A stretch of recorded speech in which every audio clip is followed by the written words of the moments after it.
Hi everyone, my name is Jen. I'm an author and a book reviewer, but I am not here today to talk to you about books. I have a few book-related things, but on the whole, we're branching out from that, and I'm here to talk to you just about some of my favourite things in general, some of my favourite things that I have discovered over the last 12 months. I used to do this seasonally, now I do it about once a year, sharing some of the things that have come into my life that I have loved, some things I've discovered like TV shows, films, podcasts, YouTube channels, and everything that I chat about. I'll link in the description box down below. The nice thing that happened last year, because there were some not so nice things that happened last year, but the nice thing that happened last year is that Mr. M and I moved, and we moved into this house, which needs a lot of love. I'm just looking around. We need to rewire, we need to replaster, we need to decorate, we need to fix the sash windows. So we moved into this place and I love it, but it's going to be something that we're doing up over time for a long time. And we haven't actually bought too many things for the house because of that, because we want to make sure that anything that we're buying is for as much as forever as things can be. So the only things that we've bought are this sofa, which I love. It's not something I'm including in this favourites video, but I do love this sofa, and a dining table. But I do have a few little house bits to show you. My favourite website, one of my favourite websites, is a place called Rex London. They just do really cool house stuff, funky little, did I say the word funky? I did say the word funky. They do things in bright colours and bright patterns. Primarily, I think their website is for kids, but you know me, I am a big kid when it comes to colour and patterns, so I love everything. Let's start with cake tins. I bought this set of cake tins last year and I love them. Last time I looked on their website, I saw, look at them, aren't they lovely? They're just happy. They're happy things. Last time I looked on the website, these were in the sale for £9 for all three. I will link them in the description box down below. I think that they may be doing a clearance of these, and that's why they're selling them for that amount. So if you like them, I would go look, because I think they may be disappearing, which is sad. And I also bought a flask and a couple of water bottles for walking. And again, these are just happy things. So I bought a small water bottle. This is, I think, 250 ml. And this is a metal one. And normally I don't like metal water bottles because they taste of metal. But for some reason, these ones I'm perfectly fine with. So this is the 250 one, and this is the 500 ml one. And I take this one if I'm just, you know, going out. I was just to a hospital appointment is the only thing that sprung to mind, because that's where I go. So if I'm going into a hospital appointment, I'll take this. But if I'm going out for a day walk, I will take this because it is heavier. So I like having both so that I can choose. And then Mr. M and I, you know, we like going on walks, and the snacks that we take when we go on a day walk are normally cheese and pickle sandwiches, and in the colder months, a flask of Heinz tomato soup. And Rex London do lovely flasks as well. I also have another one that I reserve just for tea, because I feel no matter how much you wash flasks, they tend to taste of the strongest smelling thing that you put in. So this, I wash a lot, but I swear it is always going to be the tomato soup flask. And we have so much of that, we use it at least once a week, that I don't mind that. That's absolutely fine. But yeah, this is our tomato soup flask, and I have a separate one for tea as well. So I think those are all the things that I have from Rex London. They do cool stationery as well. I like them very, very much. Then, in the vein of house stuff, staying on that topic, I wanted to recommend these oven gloves. These are from a company called Ulster Weavers, and again, they do bright, colourful patterns, which I adore. So these are some fox ones that I have, and I also like to switch them out for these, which is quite, I guess this is quite a wintry one, but it doesn't have snow on it or anything. But these are woodland creatures, not the woods here, because we've got a bear, and we don't have bears in this country, but woods, rabbits, squirrels, owls, foxes, and mushrooms. Lots of little things on there, and I just think they are adorable. The best thing that we have bought for the house in the last year is definitely our rice cooker, which is what Mr. M asked for his birthday from his family last year. We have the Yum Asia one. I can't remember the exact model, but I'll link it in the description box down below. We ummed and ahed over what size to get. We ended up getting a larger one, even though there's only two of us. and that does take up a bit more counter space. We could put it away and put it back out again, but it sits on the counter most of the time because we use it so often. But we got the bigger one in the end because it doubles up as a slow cooker. So it does all kinds of rice, brown rice, white rice, sushi rice. There are settings for, you know, all kinds of things like cakes. You can bake a cake in it, which I haven't attempted yet, and that might be a fun thing to try in a vlog sometime. But it also doubles up as a slow cooker, and therefore it makes sense to have the bigger one. Yesterday I made a bolognese in it. I just put it in there and it slow cooked for 4 hours and it was delicious. I love it. Very much recommend a rice cooker if you have been thinking about getting one of those. I have 2 more house things. So these were a small housewarming gift from my mum in the summer. This is for onions. So if you use half an onion and you want to keep the other half, you could just pop it in the fridge, wrapping it in something. But I find that even if you do that, it makes your fridge smell of onion. So this closes up, is airtight, so does not make your fridge smell of onions. And she also got me this one too, which is for half a lemon, which has been great. The final kitchen thing I have to show you is some glassware. In November, I found a website called Nkuku who do glassware using recycled glass and also smoked glass, and they do beautiful things. They had a sale on at that point, and I managed to get some of their Christmas ornaments because we had our first Christmas tree last year, and I think they had 70% off or something in their Black Friday sale. I will insert a video here where you can see some of the glass baubles that I bought. I bought a couple of those and I think that they're beautiful. And it was my birthday last week, and Mr. M's mum asked what I would like for my birthday, and I asked if I could have a couple of glasses from Nkuku as well, because the glassware that Mr. M and I have and have been using for the past 4 years are some tumblers that we found in a cardboard box in the eaves of the flat that we lived in before here, that we think someone had left there in the 80s because they were wrapped up in newspaper from the 80s. It would be cool if the glasses were, say, all different colors and different sizes, but they're just plain glass tumblers, and a lot of them have chips in and whatever. Anyway, we have been using those and we still have some of those as well, and we have loved them. But I thought it would be nice to have some glasses that we had bought and match each other and are maybe interesting colors, because as we have discussed, I like things that are interesting colors, and this website, this company, do different color glasses. So I asked for these. These were in the January sale. I think they still are. I think that they are 70% off at the moment. So I asked for 4 of these, which are these beautiful yellow smoked glass. These are tumblers, and they have ridges in them, which I love because they're easier for me to grip. They also have bubble glasses, which I think would be even easier for me to grip, but those ones were sold out. But I love these. They're very, very nice to hold. So 4 of these, and then also 4 of these wine glasses. Now, we don't drink actually, but we can put things that aren't wine in here, and that's absolutely fine. And they are the same, but obviously a different color. These ones are just clear smoked glass, if that isn't an oxymoron. Clear smoked glass. And again, I love these. They are very lovely to hold. I adore them. And I think that these were about £4 each. So again, I will link that website in the description box down below. Another house thing that I purchased is a draft excluder. And I feel that you know that you're an adult if you're buying a draft excluder. This is an Edwardian house, so it is drafty as heck. If you stand in front of the front door, there's a breeze.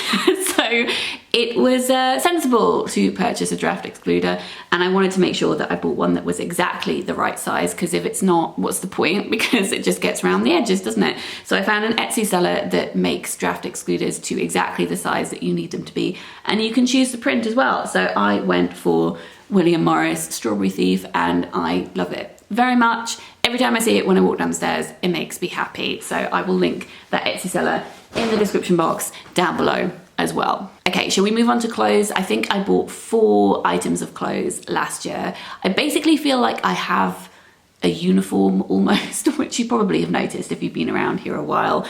On any given day in autumn and winter, what you can generally find me in is a heat gen thermal top, which I do actually have on under this jumper from they're from Marks and Spencer's. They're amazing. They keep you toasty warm. I have the thermals on underneath my trousers as well. So I'm normally wearing one of those tops with a pair of Lucignac dungarees or a pair of their Alexa trousers, which are the really stretchy ones, which I love. And if I'm going walking, because I'm often asked about walking gear, if I'm just going walking around London, I'm not talking about hiking up mountains, then I'll be wearing my everyday clothes, but I will also be wearing my walking shoes and socks. So the walking shoes that I wear they're Merrell's, and they're the Gore-Tex Trainers, whatever version they have when I need to replace them, because they have a different name each time, and about every 3 years I need to rebuy them because they've died a death.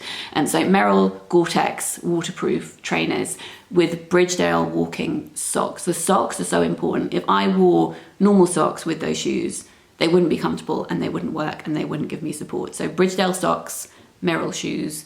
I'm just saying that because I get asked a lot about walking footwear. That's what I wear. They're not new favorites because I've been wearing those for about 10 years. But if you're looking for walking stuff, I'll link those in the description box down below. Anyway, I was saying I've bought 4 items of clothes in the last year and I love all of them. So what I have bought are these amazing leopard print corduroy dungarees from Luciniac. Love them. And 3 jumpers. 2 of those are also from Luciniac. And I mean, if you had to describe me in a jumper, maybe this is how you would describe me. They had a second sale. I bought these recently, actually. They had a second sale at the beginning of the year where they were selling clothes, items of clothing that they had made that were faulty. But honestly, I can't tell where the faults are in these jumpers. I haven't been able to find them. So that was very exciting to buy these. And to be honest, I couldn't tell the difference. Actually, the other one is a jumper as well. Clearly, it was a year of jumpers last year. I wanted to support lovely CJ over at CJ Reads. She has Sunny's book truck, and I bought this slouchy jumper, which is fleecy on the inside, and I absolutely adore it. So yes, a pair of dungarees and 3 fabulous jumpers, and they're all favourites because I love every single one of them. Sorry, that was a very abrupt cut and change of scene, but someone's car alarm was going off, so we've moved into my office. The final clothing related thing that I have to show you, these slippers. Very important slippers, and I got a pair for Christmas and I absolutely love them. They're from a company called Tote, and they are really snuggly. They fit really well. These are slippers that come in actual sizes as opposed to just, you know, small, medium or large, or even just one size fits all. So they really snugly fit my feet, and they have grips on the bottom so that I don't fall downstairs, which is great. Love these. Love them very much. Okay, so a few more random things. Book related. My favourite bookmarks.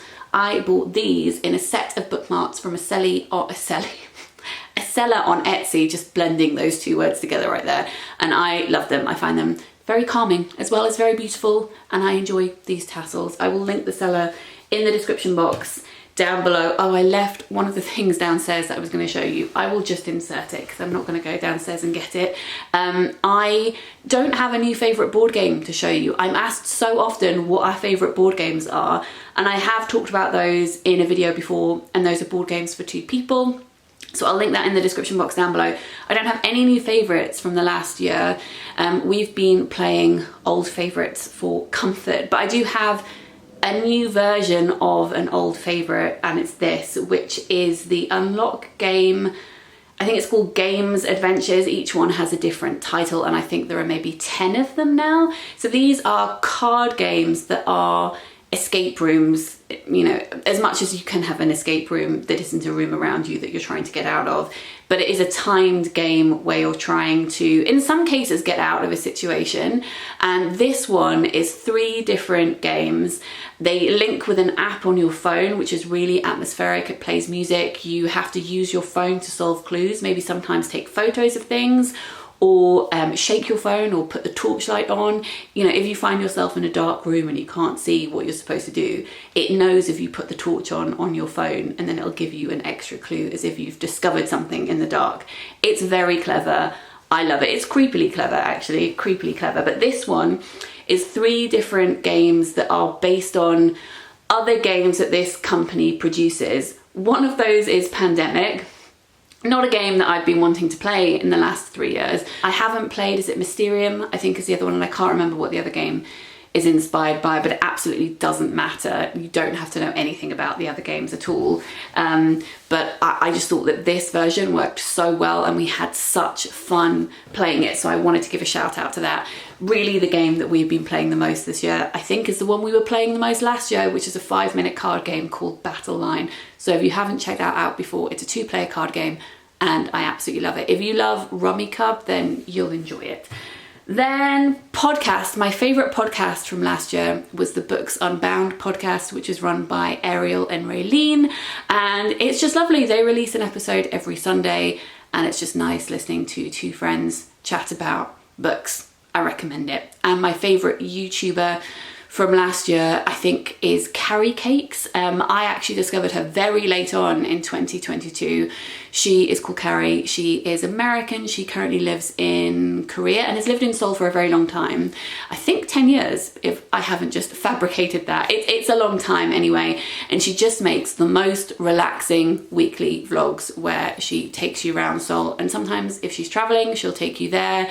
And I actually think the video that I first discovered her from was her trip to London in 2022, and it's just fun sometimes to watch somebody else being a tourist in your city. I don't know why I find that fascinating, but I do. I just find her videos so soothing. You've probably heard of her because she's got a lot of subscribers, but if you haven't, that is my recommendation for YouTube. Walks. So last year I started going for walks that were further than just very local. Basically stopped going just for walks that I could walk to, which is what we've been doing for the past 2 years. But last year in 2022, Mr. M and I started going a bit further afield, still within London, but getting on the occasional tube all massed up to go for a walk somewhere else and discovering new places that we could walk, which was lovely.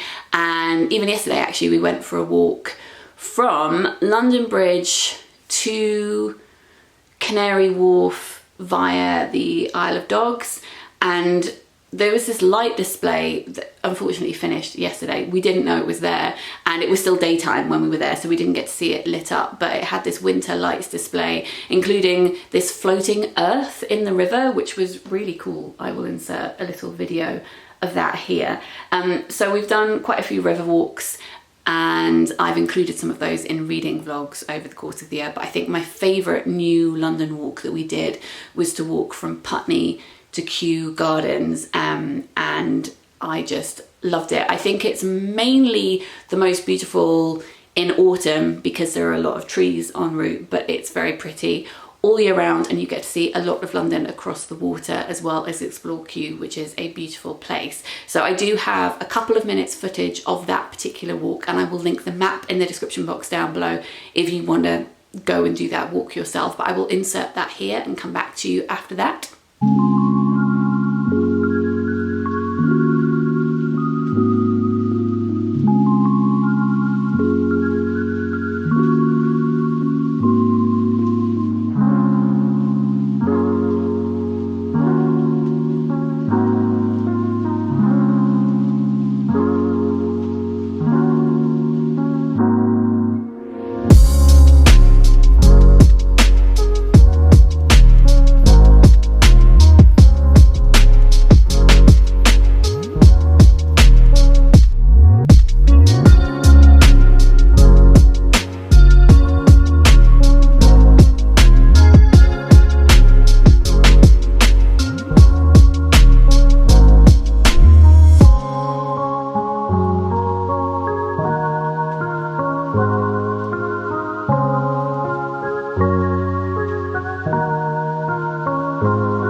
just love that walk so much. My favourite food discovery for last year is an ingredient. So Mr. M and I get Gusto every week, and we have done for about 5 or 6 years now. And one week we got, I think it was a ragu, and it came with this brand of pulled mushrooms that I'd never used before called Fable, and I loved them so much. Normally if I make bolognese sauce, I'll use a meatless farm mince, which I really like, but these pulled mushrooms are something else, and if you can find them, I recommend it. I will link Fable mushrooms. They do pulled mushrooms and stuff that is mushroom based that's supposed to taste like beef brisket for tacos. It's great, it tastes amazing. I will link it in the description box down below, and I will also link our code for Gusto if you've been wanting to check that out. They are, I'm sure you know, but they are a food delivery service. You select what meals you want for the week. We normally get 3 or 4 meals a week. They send you all the ingredients and the instructions to make them, and it's just a great way to try new things. The code that I have at the moment, I think, gets you 60% off your first box and 25% off any box you order after that within the first 2 months. You can also cancel anytime, so you could cancel after getting your first box with 60% off if you wanted to, and if you sign up using that code, we get money off a future box as well. So win, win, win, delicious food for everyone. I'll link that in the description box down below. But that leads us on to my final category, which is books. No, not books. I've done a whole video on my favourite books, which I'll link in the description box down below, to films and TV shows. And I have a top 10 for you. And I just thought that I would whiz through them because I feel like I've been talking for quite a while. But let me whiz through these. They are in no particular order. I was thinking if I could put them in a particular order. They're not in a particular order, but I absolutely loved all of these. We were super late to the mini-series I May Destroy You, which we watched last year. It's incredible. It's about a woman who is trying to make it as a writer, and one night she goes out drinking and she's sexually assaulted, and she's trying to remember who that man was, and it follows her over the course of several weeks as she's trying to remember what happened. Obviously it is quite difficult subject matter, so please bear that in mind. If you liked Promising Young Woman, I think that you will really like that show. On a much lighter note, really loved Our Flag Means Death, which came out in the beginning of January this year. I mean, it came out last year in the States, and we were waiting ages for it to come out in the UK, but it finally has. If you need a queer pirate comedy in your life, please look no further. This is Taika Waititi and Rhys Darby, and it is just a joy. It is a warm hug. It is great. Another warm hug is What We Do in the Shadows, which is also Taika, actually, though I think it is Jermaine Clements who's written this particular series, but they did the original film together, and now there's a TV show of it. It's a mockumentary about vampires. The latest season is season 4. I thought season 3 dropped a little bit, but season 4 was just fantastic. I loved it a lot. So if you haven't checked out that vampire mockumentary, I will also link a trailer for that in the description box down below as well. Maybe my 2 least favorites out of this list are 2 films that I have side by side. I didn't watch many films last year at all, but the 2 that were my favorite were ones that came out right at the end of the year, and that was Knives Out Glass Onion, which is a sequel to Knives Out, modern rendition of some kind of Agatha Christie mystery, and it's a good time. And then I also watched The Menu, which again is this is a horror comedy set on an island where there's a restaurant run by Ray Fiennes, and he's invited 12 people to come and do his tasting menu, but it's a bit of a piss take, and it has very, very, very dark undertones, and it made me giggle and also horrified me in equal measure. White Lotus.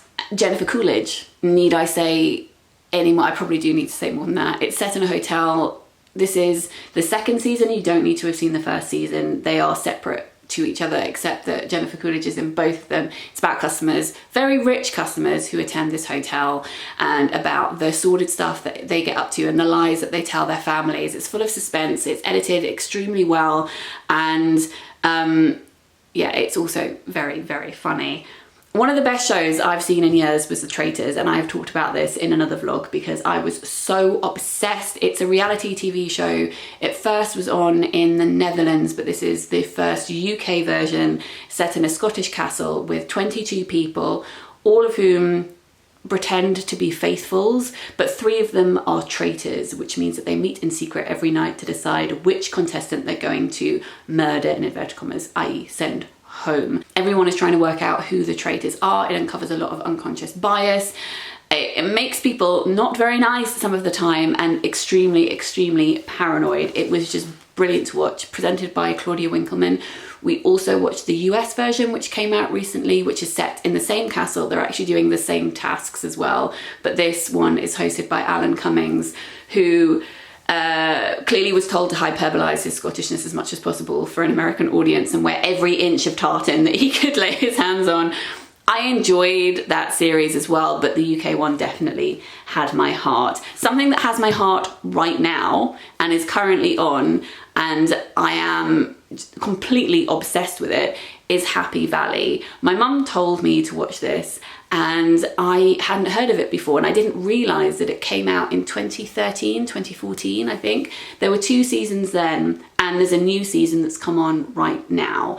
It stars Sarah Lancashire. She is a cop in Yorkshire, set around Halifax, and it follows her life and her grandson, who she looks after, who is in the initial series 9 or 10. His dad is in prison, his mum is no longer alive, and there's just so much going on in her personal life as well as in her work life, and it is a real show don't tell. It doesn't patronise the audience at all. You are not told what is going on with these characters outright for ages, and you are left to just discover, and it's brilliant. So the director decided that he wanted to wait 7 years between the second and the third series until the actor who plays the grandson, Ryan, was 17, so that he could have a very different role in the series because he would be, you know, nearly an adult. And the patience in that decision and getting all of the actors to come back for that final series is impressive. The dialogue is amazing. Honestly, it's incredible. That one, along with The Traitors, is my #1 recommendation from this list. And I mean, they're very different shows, but this is definitely my favourite fiction show. It's amazing. What else do we have? The Capture was another police detective crime show about the government changing CCTV footage to frame people. Again, it was incredible. I was obsessed. And then the final thing on my list was... Oh no, 2 more things. His Dark Materials season 3. I have loved this adaptation. The books are my favourite books. My favourite series of books is His Dark Materials. The initial ones I haven't got on with, The Book of Dust, very much at all, and I don't think I'm even going to read the 3rd one when that comes out. But the initial series I love. And I'm very precious about adaptations because the first film I really didn't enjoy, and I was a bit worried about how they were going to handle the TV series, but I think that they've done it so brilliantly and gave it enough space to breathe by having it over 3 seasons, and each season being, is it 8 episodes or something? I think an hour long each. The only complaint that I have about that show is that they keep forgetting to show demons, especially in the 1st and 3rd series. I think it's due to money because CGI is expensive, but it was very frustrating for someone's demon to be there sometimes and not others, and to sometimes be so far away from each other, which is not how it's supposed to work. But apart from that, I loved it. And the final thing that I had on my list was The Boys, which we watched in the summer. I think there are 3 seasons. We watched all of them, and I think the 4th season is coming out this year. Basically, think, what if Marvel existed in real life? What would those superheroes with all of that power actually be like? How arrogant would they be? How would they use their power for not great things? It's a parody of superheroes and of Marvel. In fact, there are parallels between actual Marvel characters. It's basically about the Avengers, but if they existed in our world and weren't so great. It is dark, it is twisted, it's funny. If you haven't watched it, I recommend that too. So those are all the things that I have discovered over the past 12 months and would recommend to you. If you have any recommendations that you would like to share for me, please leave those in a comment. Everything that I have mentioned that I can link will be linked in the description box down below as well. If you're new to my channel and you like this video and you would like to consider subscribing, that would be lovely. Normally I'm talking about books and doing reading vlogs. And if you like my content and would like to consider supporting me on Patreon, there's a link to that in the description box down below as well. Thank you so much for being here, and I will speak to you very soon. Sending love. Bye.